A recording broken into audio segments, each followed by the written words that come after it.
Hello guys, तो कैसे हैं आप लोग। इन दिस वीडियो आज हम बात करने वाले हैं बोरुटो मांगा के बारे में। एंड तुम्हें पता है कावाकी बोरुटो से भिड़ रहा है। What? मैं गिरा होया बंदा जमा नीच बल्ली है ओरा के सिरापन, क्योंकि इस बार कावाकी ने हद कर दी बोरुटो के साथ। रियली बता रहा हूँ, कहा जाए तो चूतियापंथी की भी हद होती है और कावाकी ने सारी हदें पार कर दी है। इस बार का जो स्पॉइलर है वो बहुत ही खतरनाक है, जिसके अंदर कावाकी बोरुटो के ऊपर अटैक कर रहा है।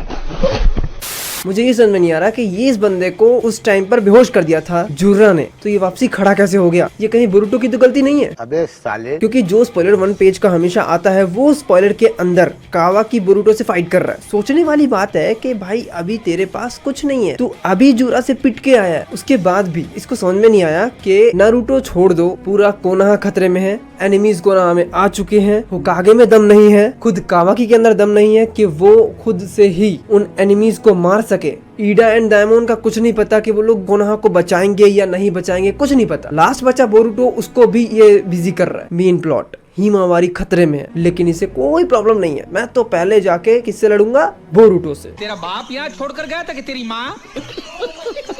हिपोक्रेसी की भी सीमा होती है। इवन अगर मैं कहूँ कि ये ब्रदरहुड है तो इससे घटिया ब्रदरहुड कोई नहीं हो सकता है, क्योंकि आज तक मैंने नहीं देखा ऐसा ब्रदरहुड। अगर हम पुरानी बात करें, सास्के भी उस टाइम पर नारुतो के साथ होता था जब कोनोहा खतरे में होता था, लेकिन ये बंदा ये तो चांस मारना चाह रहा है। यहाँ बोरुटो आया है तो वो उसको पीछे से मारेगा, उसकी और मुश्किलें बढ़ाएगा। अभी हिमावारी का क्या हुआ कुछ नहीं पता। क्या पता जुर्रा एंड हिदारी ले गए हो हिमावारी को, बिकॉज उसके अंदर भी एक जिंजुरिकी का बीज है। अब ये कैसा है, किस तरीके का है, कुछ नहीं पता।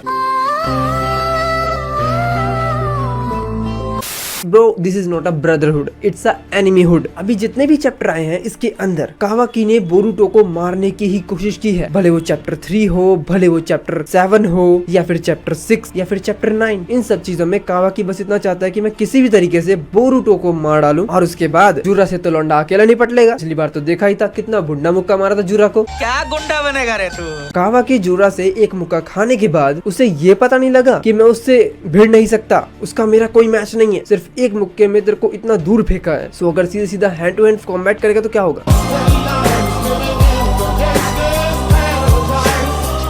इन सब चीजों के अंदर बोरुटो आया संभालने के लिए, उसके बाद भी ये बंदा, ये चमनचूतिया बोरुटो को ही रोक रहा है। स्पॉइलर के अंदर कावाकी अपनी धर्मागान यूज करता है बोरुटो के ऊपर और वो रॉड से बोरुटो के ऊपर अटैक करता है। बोरुटो आसानी से डॉज कर लेगा, उसको पता है, लेकिन उसके बाद भी वो बंदा उसको कुछ नहीं कह रहा है। इवन वो इस चीज में ये सोच रहा है कि वो उसे डिफीट कर देगा। सबसे बड़ी गलती कावाकी की तो यहाँ ये है कि कावाकी उसकी बहन को प्रोटेक्ट नहीं कर पाया। उसका क्या, लेकिन फिर भी लौंडा लड़ेगा पहले। इवन मुझे तो ये लगता है कि कहीं ऐसा न हुआ हो कि जुर्रा ने बाकी दोनों शिंजूस को भी बुला लिया हो, क्योंकि यहाँ पर सारडा एंड सुमिरे भी आ ही रहे थे। एंड सुमिरे तो छोड़ ही दो, सारडा के पीछे कौन पड़ा है? हिदारी।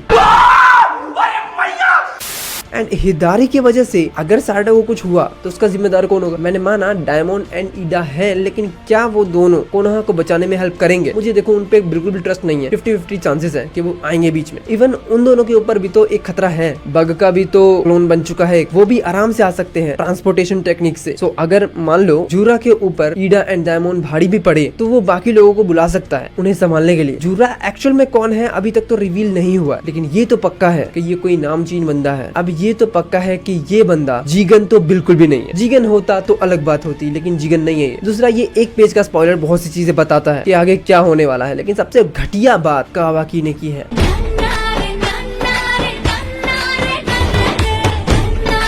और मेरे ख्याल से बोरुटो को अब यही करना चाहिए कि वो उजुहिको रसेंगन यूज करे, कावाकी को फटाफट हटा के खत्म करे, क्योंकि क्राइसिस जो है वो इससे ज्यादा बड़ा है, डेंजर इससे ज्यादा बड़ा है कावाकी से। यार हमने तो ये सोचा था कि मान लो कावाकी नहीं देगा बोरुटो का साथ, लेकिन वो उसके बीच में इस बार नहीं आएगा। जो पिछली बार हुआ उसके हिसाब से कावाकी बुरी तरह से पिट के पड़ा हुआ है। एंड हमने ये प्रेडिक्शन लगाई थी कि इस बार कावाकी बोरुटो के बीच में नहीं आएगा, और हो सकता है हमें सीधा सीधा इस बार मोमोशिकी के दर्शन हो जाए। लेकिन हमारी इतनी अच्छी किस्मत का, हमारा कावाकी सीधा बीच में कूद गया और वो सीधा कह रहा है कि भाई पहले मेरा हिसाब क्लियर कर, उसके बाद आगे बढ़। यार प्लीज इस नाचने वाली को साइड करो। लेकिन यार ये तो सीधा डिफेंड कर रहा है, ये तो कोड से भी ज्यादा गिरा हुआ इंसान निकला है। बाकी आज के लिए बस इतना ही गाइस, मिलते हैं नेक्स्ट वीडियो में। इस चैनल को सब्सक्राइब करो, बेल आइकन जरूर दबा देना। Thank you for watching guys, मिलते हैं नेक्स्ट वीडियो में। Bye bye.